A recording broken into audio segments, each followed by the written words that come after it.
The problem arises in the district courts. All these district courts I'm not asking about throughout the district country courts. are I have tying our limited time. hands. But here's how we will follow them when we get Attorney to the General, United Supreme Court. I need to ask we're you winning. a number of questions. And so, I yes, know we're you want following the filibuster, orders but of let the me court. ask my questions. One of the things you guys are doing is defending the integrity of federal laws and programs that we've adopted. The truth is out there, hidden in plain sight, and it's more devastating than you can imagine. For years, powerful figures have worked tirelessly to bury a scandal so explosive it could shake the very foundation of those at the top. From secret meetings to sealed files, the lengths they've gone to protect their secrets are shocking. And now, it's time to expose the cover-up, the one that's been happening right before our eyes. This isn't a conspiracy, this is real, and the consequences are far greater than anyone ever dared to admit. So don't talk to me. Don't insult me publicly.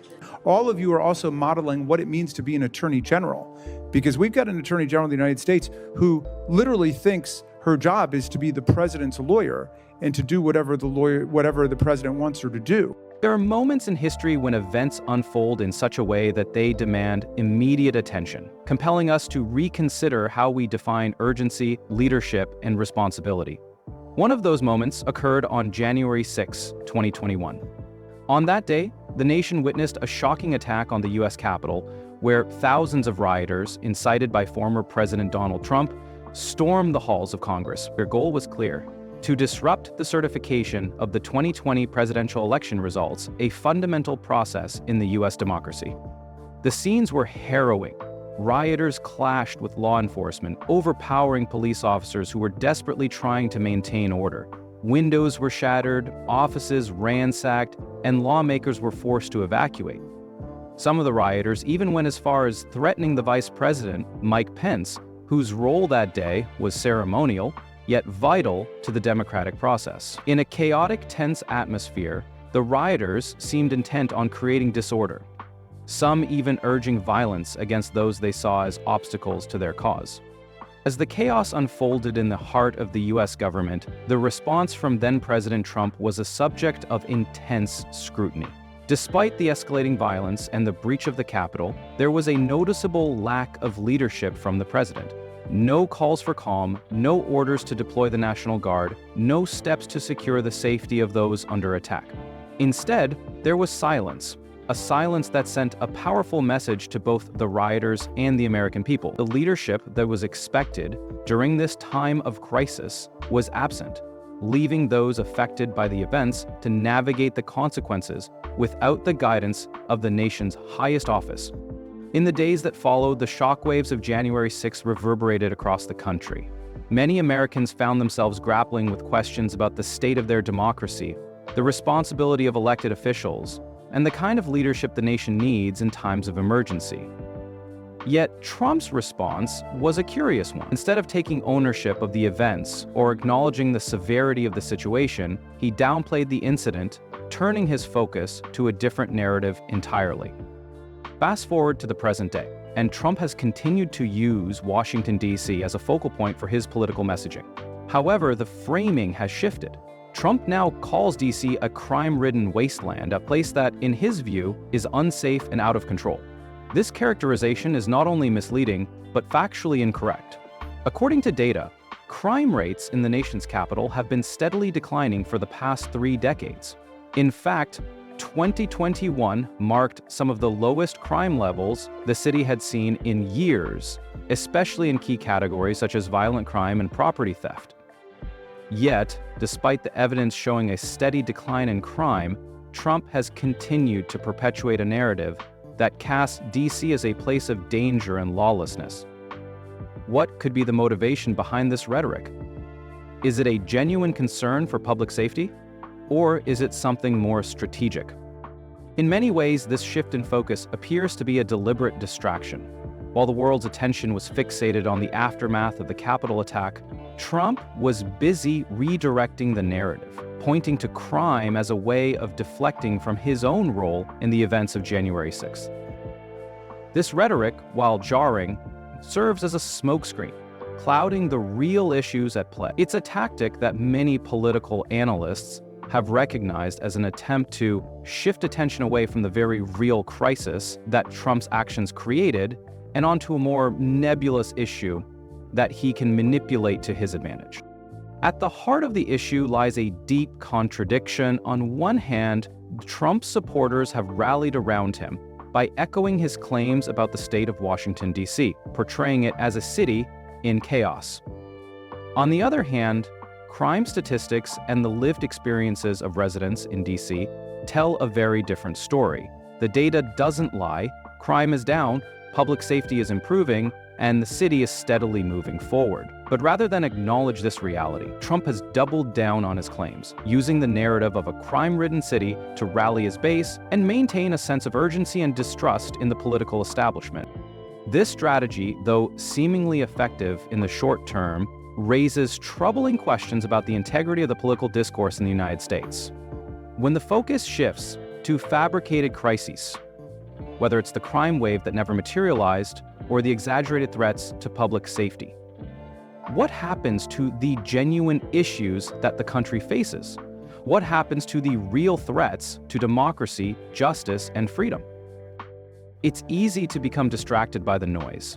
The media, social platforms, and public figures can often get swept up in these fabricated crises, chasing headlines and controversies rather than addressing the underlying issues that need real solutions. But we must ask ourselves, how long can this distraction last? How long will the American people continue to tolerate narratives that obscure the truth? The answer, of course, lies in the collective will of the public. In the coming months and years, it will be up to the voters, the citizens, and the lawmakers to decide how they want their country to move forward. Will they continue to allow distractions to dictate the national conversation? Or will they demand accountability, transparency, and honesty from those in positions of power? As we continue to examine the state of affairs in Washington, D.C., the narrative around the actions and inactions of former President Donald Trump grows more complex. The city of Washington, far from being the chaotic wasteland Trump describes, remains a place where the rule of law is supposed to be upheld.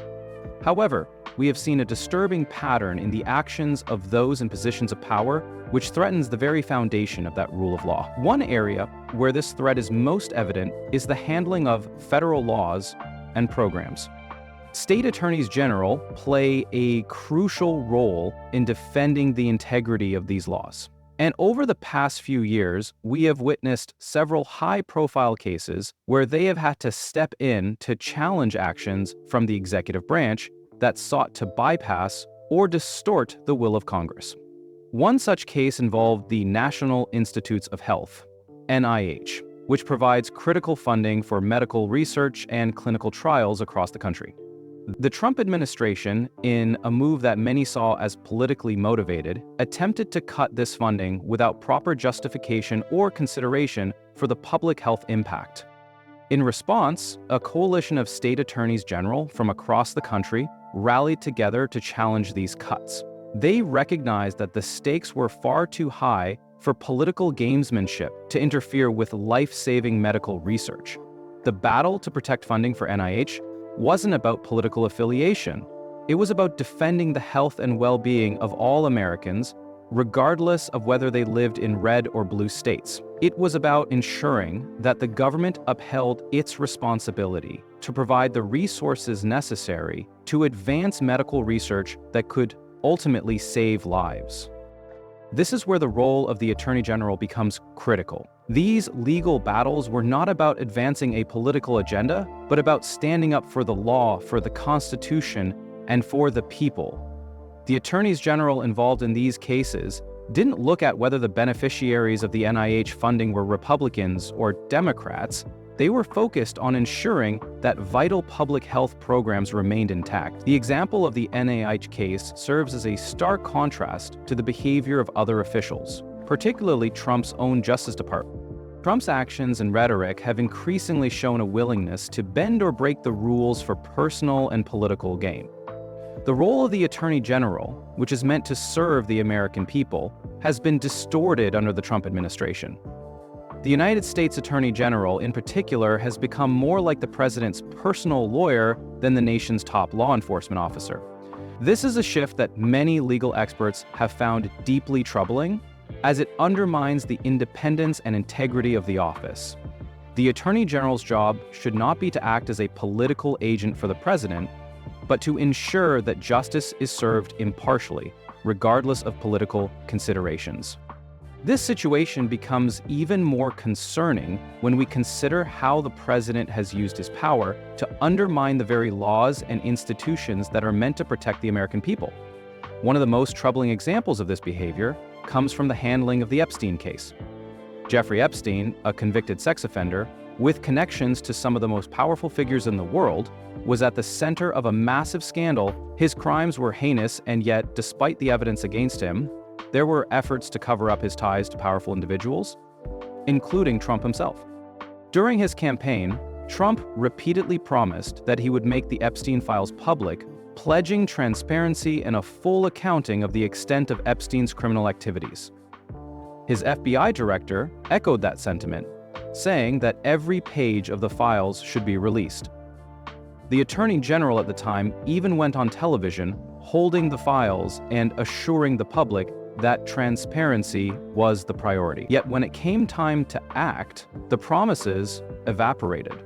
Instead of following through on the commitment to reveal the truth, an unsigned statement was issued claiming that no client list existed and that the files would remain sealed indefinitely.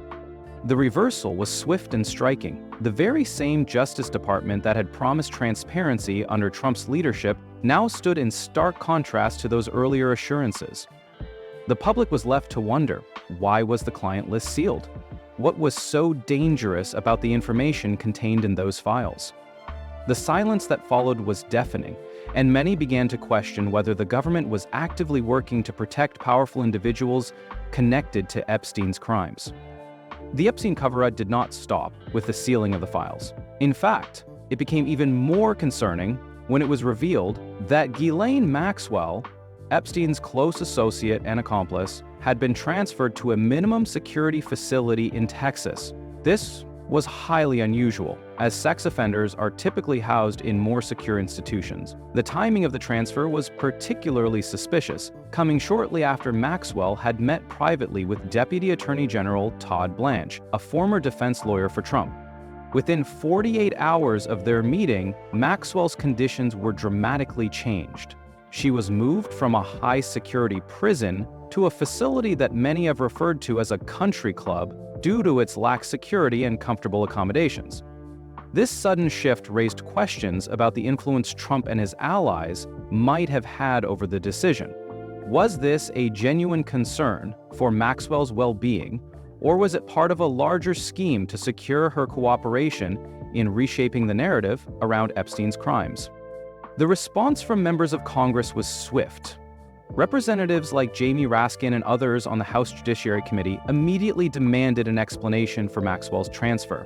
They sent a letter to the Department of Justice, calling for the release of all documents related to the meetings between Blanche and Maxwell. The accusations were serious: potential witness tampering, conflicts of interest, and the possibility of suborning false testimony. The committee argued that the move was not about fairness or comfort, but rather about securing Maxwell's cooperation in the hope of receiving a presidential pardon in exchange. At the same time, Pam Bondi, a staunch ally of Trump, found herself at the center of the controversy. Bondi, who had been working to keep the Epstein files sealed, was accused of doing so to protect Trump and other powerful figures linked to Epstein. Her efforts to shield the Epstein network from public scrutiny raised serious concerns about the manipulation of the justice system for personal and political gain. Critics argued that she wasn't just defending Trump politically, but was actively involved in a cover-up designed to protect the wealthy elite connected to Epstein's criminal activities. The fallout from these actions has been profound. Epstein's victims, who had already endured unimaginable trauma, were left further disillusioned by the apparent corruption within the justice system. The families of survivors were not even notified before Maxwell's transfer, leaving them in the dark about a decision that directly impacted their loved ones. To them, the move was yet another betrayal, one that seemed to prioritize the comfort of a convicted criminal over the well-being of the victims. As the investigation into the Epstein case continues, it's clear that the actions of the Department of Justice, the Bureau of Prisons, and other key players in Trump's circle raise serious ethical and legal questions. The cover-up surrounding Epstein's crimes is not just about protecting Trump's reputation. It's about shielding an entire network of influential individuals who fear exposure. The stakes are high, and the truth must come to light. The troubling pattern of obstruction, manipulation, and secrecy surrounding the Epstein files and Maxwell's treatment underscores a larger issue facing the country: the growing erosion of trust in the institutions that are supposed to protect the public and uphold justice. If these actions are allowed to continue unchecked, it will set a dangerous precedent for the future of American democracy. The cover-up may not be subtle, but its implications are far-reaching. As we move forward, it's vital that we remain vigilant in demanding transparency and accountability from those in power. The truth about the Epstein scandal and the manipulation of the justice system must not be allowed to fade into the background. The American people deserve better, and the survivors of Epstein's abuse deserve justice.